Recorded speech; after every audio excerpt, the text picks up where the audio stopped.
Jonathan, Hannah, thank you so much for joining us this week. It's a pleasure to have you. Happy to be here. Thank you for having me. So, Jonathan, I want to start with you. We want to hear more about EarliTec Diagnostics and the EarliPoint software. And I'm a little bit familiar with it, but I don't know that all of our listeners are. So, can you just give us a summary of the technology and a little bit of how it works? Yeah, so this is the culmination of over 20 years of research that originally started out of Yale, that was NIH funded via grants, and subsequently has moved to the Marcus Autism Center out of Children's Hospital of Atlanta. And it really is the brainchild of Dr. Ami Klin and Dr. Warren Jones, who are both PhDs within the autism space for many, many years. So what we do is we construct a model of the kiddo's attention funnel by playing socially rich videos that enable us to pick up their eye gaze as it relates to social interactions in 1-minute clips. Once we have that eye gaze information, we compare that to a typically developing cohort of children in order to look at the differences in the points of attention. So in essence, we're constructing a model of how a kiddo learns and experiences the world. And we then compare that to a typically developing cohort of children. Currently, we're indicated for diagnosis of autism within the 16 to 30 month age range. And really that's enables a provider to pick up nuances that otherwise aren't really perceptible to the human eye, given the fact that we pick up 120 data points per second using eye trackers that are attached to the device. So it's a culmination and a combination of software, science, and then technology in order to render a diagnosis of autism in this age range. That's amazing. And there's a lot in there that I want to dive into. And first, thank you for that and for assuming that I understood all of that. I appreciate that. Want to go back to something you said, right? So you said looking at socially relevant content, social visual engagement, right? Can you explain to us a little bit of what that means? Yeah. So if you think about how language is learned, it's learned visually. Visual data is incredibly rich. And if you think about how a little one learns how to speak and learns language, it starts off with understanding and their gaze receptive towards the facial expressions, the hand gestures, the parts that are the precursors to language.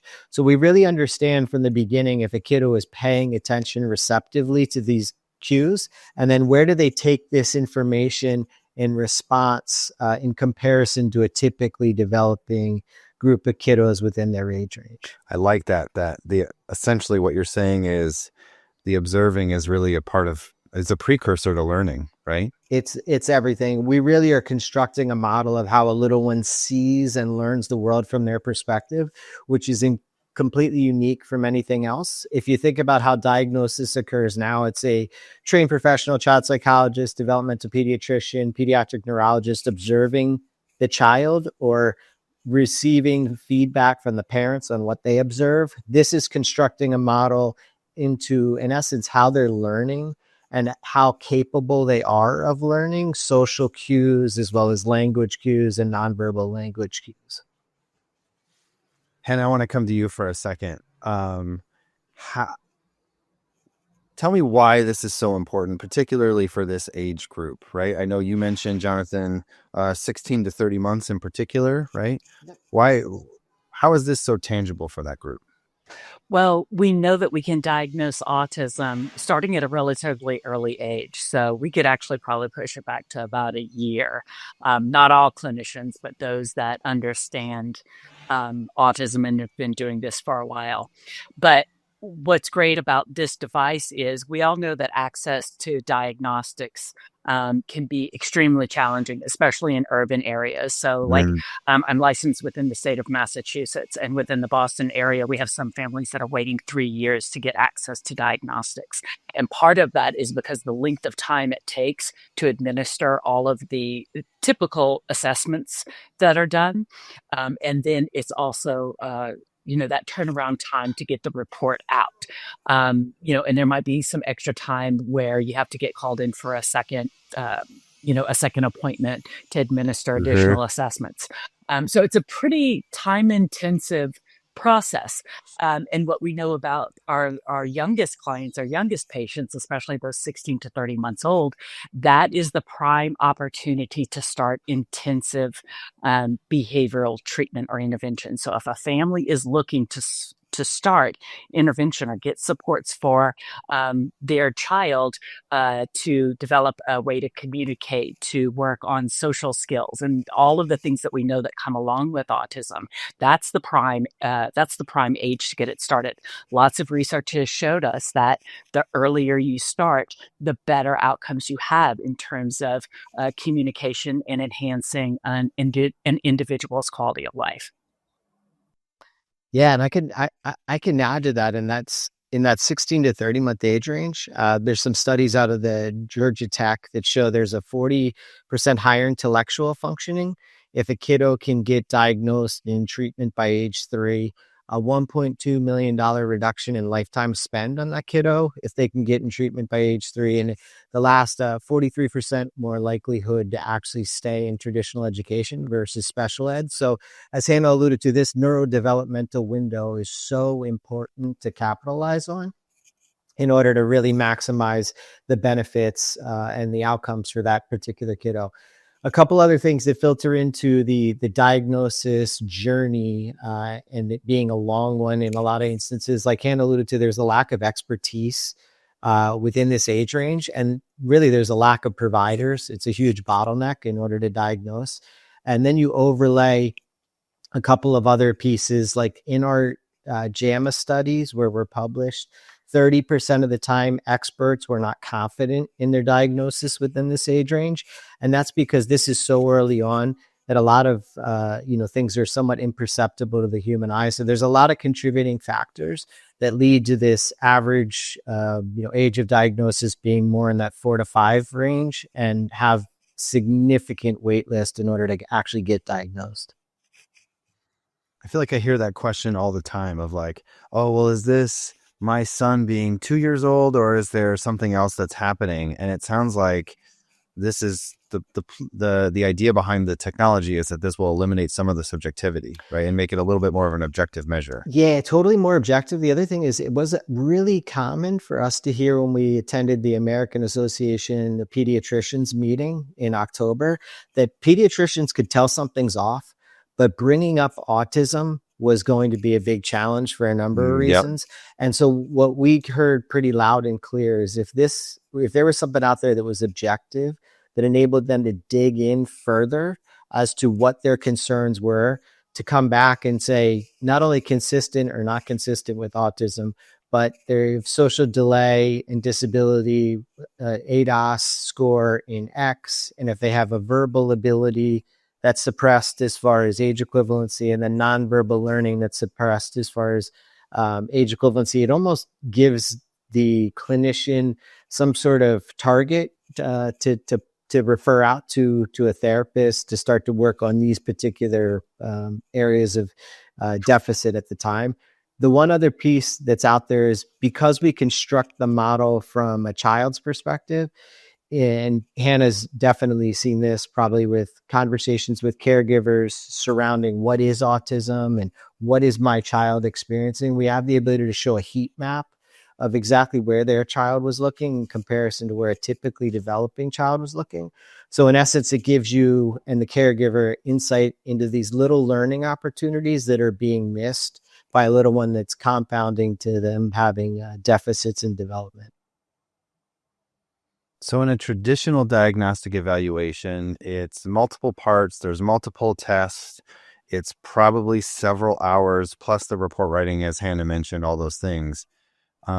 Walk me through the process, Hanna, if you could walk me through the process of what does an EarliPoint diagnostic evaluation look like? Oh, it's been really fantastic. So I think I've been using it for maybe over a year now. And so what I'm able to do is I call this an expedited appointment. So we have children that are Mhm. relatively certain that there's a question of autism. So they're showing, they've likely gone through a screening showing deficits in social communication. And so when parents bring them in, we set up a little play area. I can take a look and do some observation there. Um, and then we can, fill out maybe a couple of checklists, see what's going on, get the child comfortable with the room, and then we set them in front of the device, which essentially looks like an iPad just sitting in a little holder.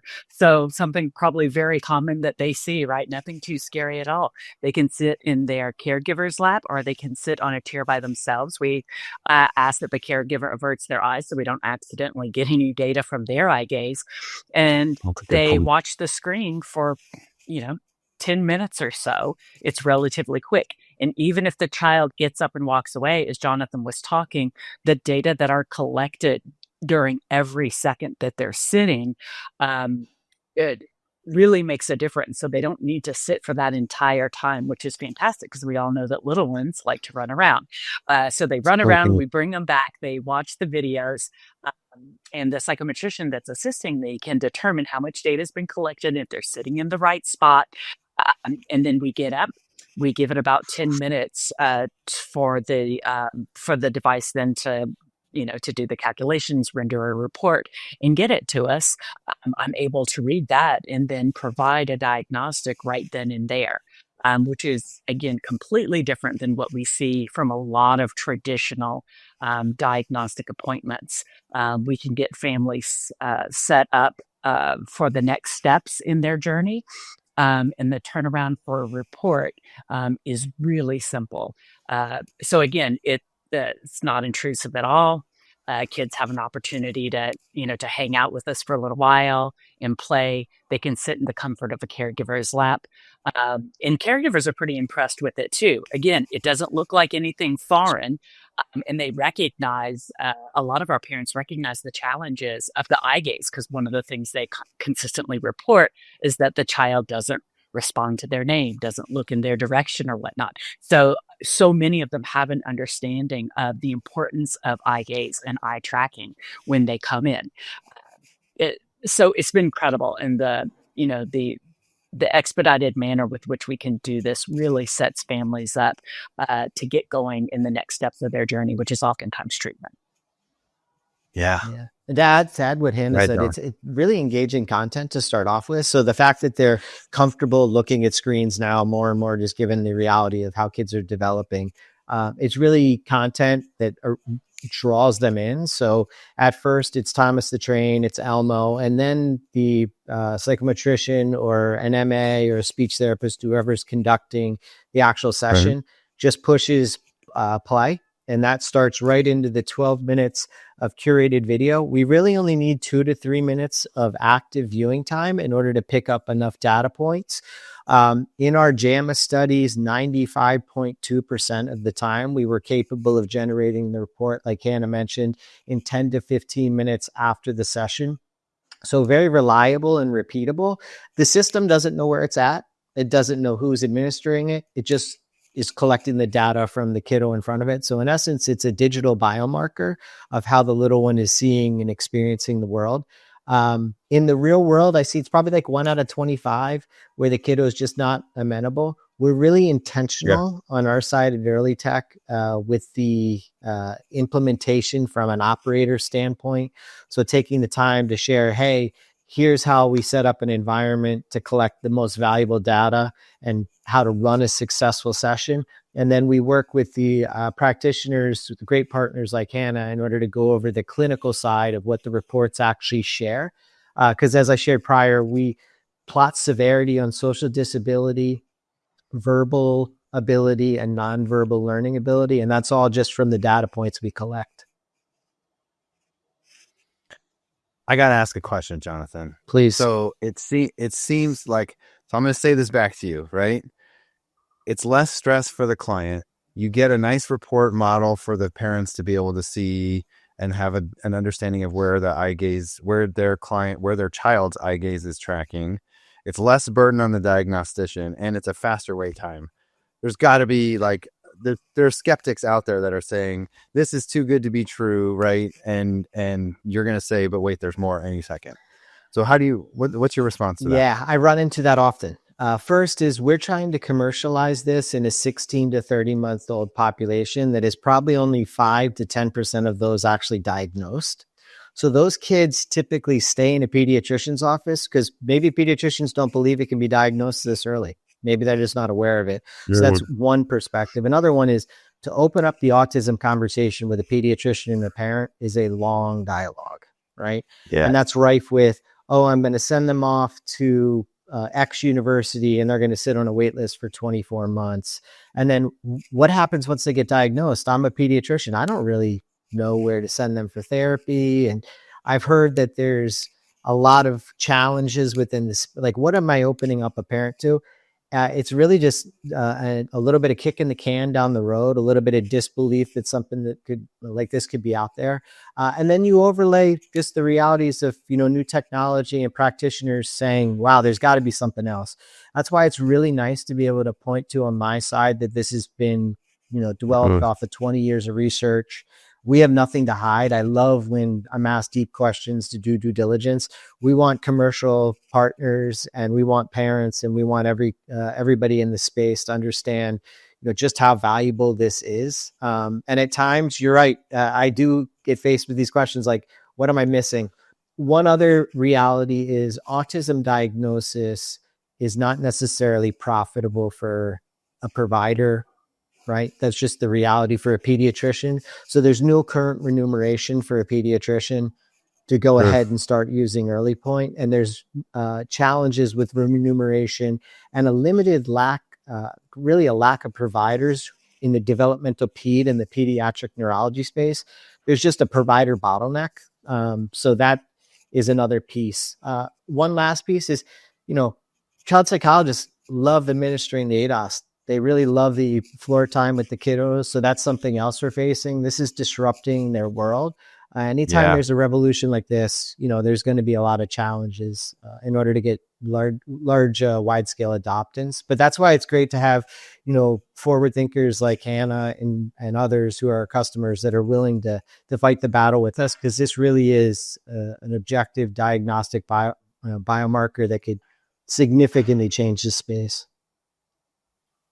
Yeah, I think there has to be changes, right? I mean, at this point, you said it, people are waiting, what did you say, Hanna, 2-3 years to get a diagnostic evaluation? Mm-hmm. And then they're waiting another however long to actually get access to treatment and to therapy. And so you're missing out on those pivotal years, and that's a key time for their development, right? So if this is something that moves the marker earlier, and even if it's a net gain of 6 or 8 months, that's significant for a child that young. Mm-hmm. Yeah. Hanna, you're nodding.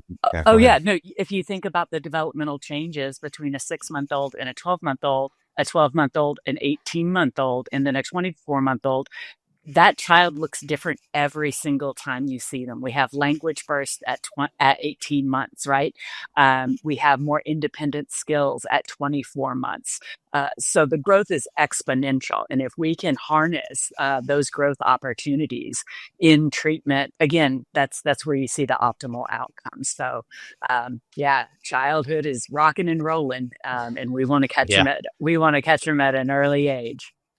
And to just add to that too, if you think about the caregiver engagement, understanding and awareness of diagnosis, and they're needing to be a complicit, participator in their child's development, this is an eye opener. I've seen this used irregardless of socioeconomic class, race, ethnicity, this is truly equitable.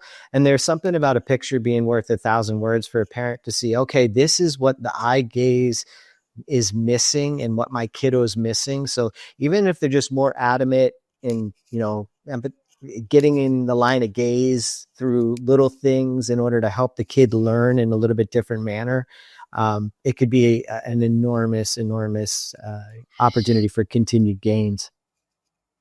Jonathan, that was a perfect segue. I want to dive into that. I'm really curious about the eye gaze tracking piece of it and what's on the screen and what are we really looking at. So if you could tell us a little bit about the video content that's there, And Hannah, you've seen it as well. So a little bit of what the video is and a bit of what you're looking for in tracking compared to what a neurotypical child would be doing.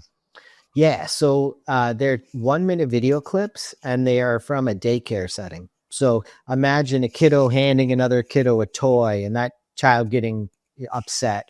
Imagine opening or closing of a Fisher Price play car door. What we're capable of doing is we're capable of understanding where receptively, so how receptively that kiddo is accepting this information and where they're looking at that point in time. And then where do they expressively take that information?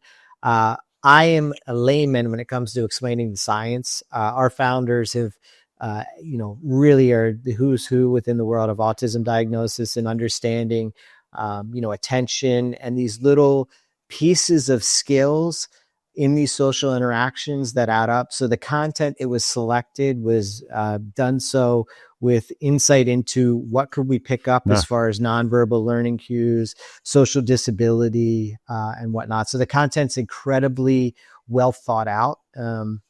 It had to go through the FDA. So because we're an FDA breakthrough designated device, we were the first in class. So the level of scrutiny for us to get approval to say, in fact, hey, this works to diagnose autism within this age range was incredibly high bar to pass.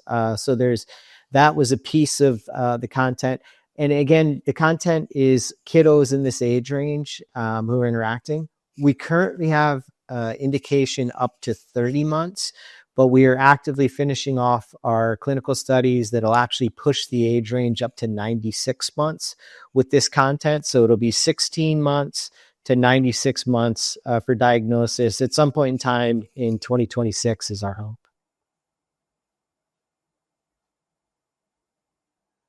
That's amazing. That's a big difference, right? I mean, I'm thinking about 96 months. That's a much broader spectrum of ages and a wider range of potential clients to be able to help. I was interested in the video content because I've heard of similar things in the past, and I was just curious, like, what does it look like? But to have somebody watching a video of what a daycare setting might look like and seeing children interact and seeing the handoff of toys and the opening of cabinets and some of those other things, I think you're almost seeing how they would watch into their own world. It's not that they're watching TV, it's that they're watching sort of into the world that they are going to be in when they're a little bit older or at the age that they are, and seeing what their potential interactions would be, where their attention would be focused. That's exactly what it's like. And it's really picking up that in comparison to the largest cohort of typically developing children that's been studied within this age range. So that's another thing. We have an enormous data set. The 2 studies that we have in JAMA are very large. And that's we're foundationally built in an academic research science manner. So what you just shared is absolutely the case. That it's there's a lot of intentionality to what we developed and how we developed it. And whenever I'm going through the report with family members, you can see the discrepancy oftentimes. So when it's positive for a diagnostic of autism, I can sit down with the families, and talk about where their child was looking as opposed to where a typical individual of the same age range would look. And it's pretty striking, right? Because a lot of folks are looking at the actual social interaction where a lot of kids with autism are looking off to, inanimate objects in different areas of the screen. And so again, it's striking, but like I said, the caregivers often have some they have some understanding of what that eye gaze means. And so when you put it out there, I can give them all sorts of scores and talk about, statistics and things. But then when they see that how differently their child is behaving in terms of eye gaze, and I said, this is actually meaningful because of the research behind it and because it aligns with the gold standard of what a lot of clinicians use to diagnose, it's pretty meaningful to them. That's amazing. Yeah, I'm thinking about a family and getting a feedback session as their child is getting a diagnosis, and they're saying, "Oh, here are the scores on this test, and here's why that's statistically significant." And it's like, wait a second, I'm just trying to process that something's going on, and I've either been right about it or I've been wrong about it, and I need to process that. So for this to be a little bit or palatable, I want to say, I think it's super beneficial. And then, and I know you've been. Oh, go ahead, Jonathan. And I get most excited when I have, a customer like Learn that actually has a diagnostic arm and a treatment arm that are together. Because if you think about that handoff with an engaged caregiver, a lot of these parent mediated type of tasks are and skills are what you want to build in for treatment to start off with that coincide with the other therapy that somebody like Learn can offer. So it's such a tight transition from diagnosis to pull through a therapy so that you're not wasting that window and you're really engaging a caregiver. And that engagement of the caregiver is so valuable because they're with the kid way more than the therapist is going to be with the kid. So there's just it's a tighter ecosystem of understanding. Not in every case, but you got to start somewhere. And I think this is a great place for clinicians that are understanding of the power of that and embrace it to be able to share and open eyes to what this could be. Yeah. Hannah, I'm curious. You've done I won't even try to count how many diagnostic evaluations in your career, right? Both using the software from EarliTec, EarliPoint, and also without that. Right. Can you just walk us through? I'm just curious how you're doing it, how your team is doing it at Learn, sort of the process of a typical diagnostic evaluation using EarliPoint from start to finish. Sure. From the first time the parent calls to the time you're giving them that feedback of your child has or does not have autism. Right. So we have a fantastic intake team, and the intake team is very aware of what's required for the use of EarliTec, for example, the age range, right? That's really important. And they know if I'm going to be doing what we consider an expedited diagnostic, that we have to have some sort of evidence that there's a real question of autism, right? We have other diagnosticians that do what's called a differential, diagnosis, where they still use a lot of the traditional measures that you see. But our intake team is the first team that has contact with the family. They start asking questions. They get some basic information, and they get the age range, and then they set them up with an appointment with me. And what is fantastic about the device is that it is mobile. So with being I in didn't even think about that. yeah. So within a large organization, oftentimes clinicians would have to be in one place because of all of the assessment tools that you need. They're oftentimes housed in a closet and multiple people need to use them. Or you're lugging like 150 pounds worth of, whatever in black suitcases and you look a little odd. But all this is a device in a carrying case. And so myself and my team can then visit different offices where, again, all we set up some toys, a nice little space for the family to sit. So we can actually get closer, which also speaks to health equity, right? Some of our families are using public transportation. Some families are getting a ride from another family member. So we try to get as close to them as we possibly can, within Massachusetts and where we provide services. We set up that space. The families come in, and we always make it so we can take them right in. So there's no waiting room at all. You just come right in, sit down with us. And we do a little bit of rapport building. We do a little bit of talking. Tell me what you're concerned with. Tell me what you've seen.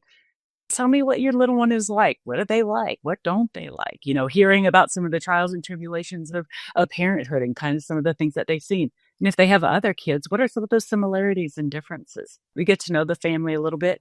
We tell them what's going to happen. I'm going to ask them questions. We're going to watch for a little while. Then we're going to sit them in front of the device. And again, some kids sit with their family member, some don't. They're just fine. And again, the parents are often taken with the technology.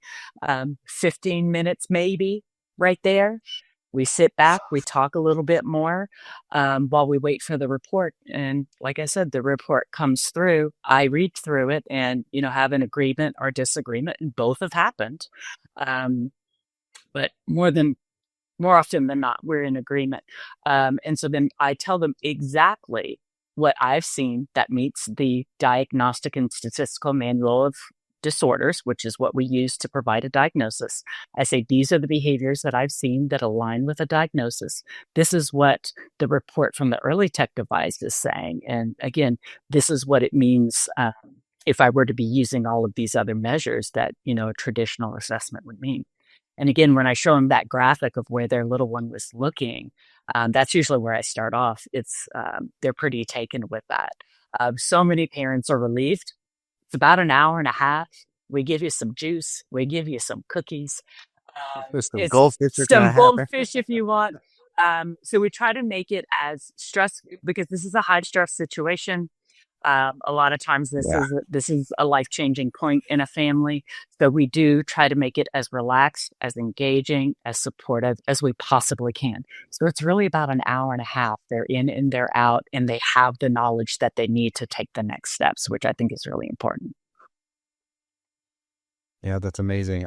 I'm really like the thing that sticks out to me the most is the not having to look at a bell curve with all those dots and things on it and being able to like actually see this is where your child was attending and this is where other children are attending. I think that sticks out to me as not the only takeaway, but that is definitely, I think, a high point of it. Oh yeah, no, it's fantastic. And as Jonathan was saying, we usually get started with some fun little videos that kids have seen before. The the current device I'm using, we have Blue's Clues and Bear in the Big Blue House and all those things. So there's a lot of kids, who are looking and they'll start to like laugh or giggle. So it really engages them. So it's nothing.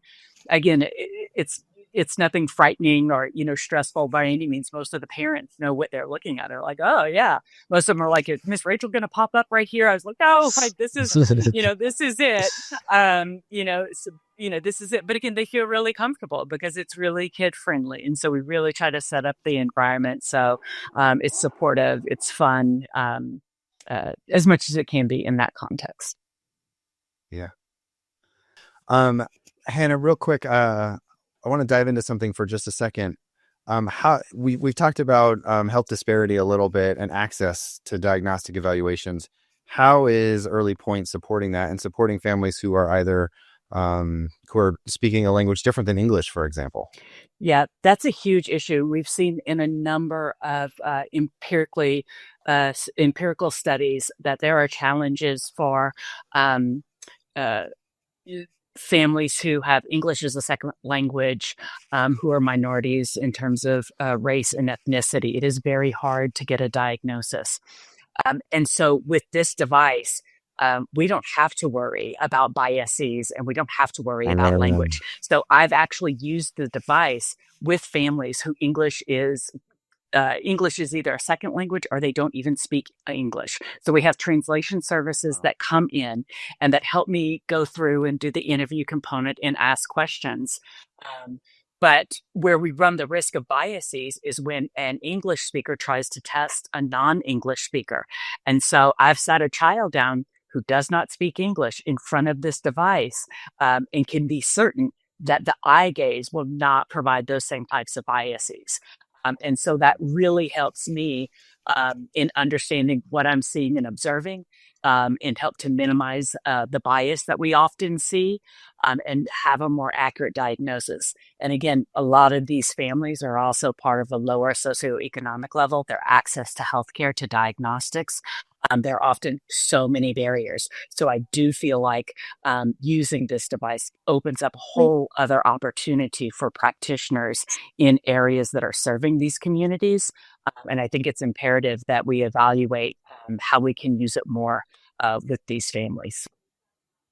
Yeah, if there's a long wait list for a family trying to get an English speaking traditional diagnostic evaluation, I can't even wrap my head around how long it would take for somebody trying to get it in Spanish and how much, and I'm just using that as an example, Right. how much that a translator would not change answers intentionally. I'm not saying that, but the information is flowing through another person, which means, I don't know, there could be stuff that's lost in that translation at some point. So Yeah, there'll be a Translation. lot of that was to say there'll be a lot of research that comes out surrounding the variability and biases and subjectivity of the traditional scales. As this models out over time, it supports exactly what Hannah shared. Yeah, and the families are very excited too. But you're right, Richie, when we're talking about translation services, I love that we have an opportunity to use those services so we can, really connect with the families. But when you're talking in clinical language, sometimes there aren't words that match up. And so if I'm not well versed in what that language is, which I am not, I am monolingual. So it can be very challenging. And I do sometimes get concerned about how that information is getting to the family member. So again, just having this device it just makes me very excited as a clinician to be able to offer that to families. Great. Thank you for bringing that up, Hannah. Oh, no, thank you. I appreciate it. Yeah. We got to do a Portuguese speaking family, and she was in tears, and I was like, this is the best thing ever. Like, I was like, Yeah. and the whole team was excited. Like, we were literally cheering. And so, yeah, I honestly really do think that, yeah, we need more of these things. I just need to go out in downtown Boston, and sit in a bus.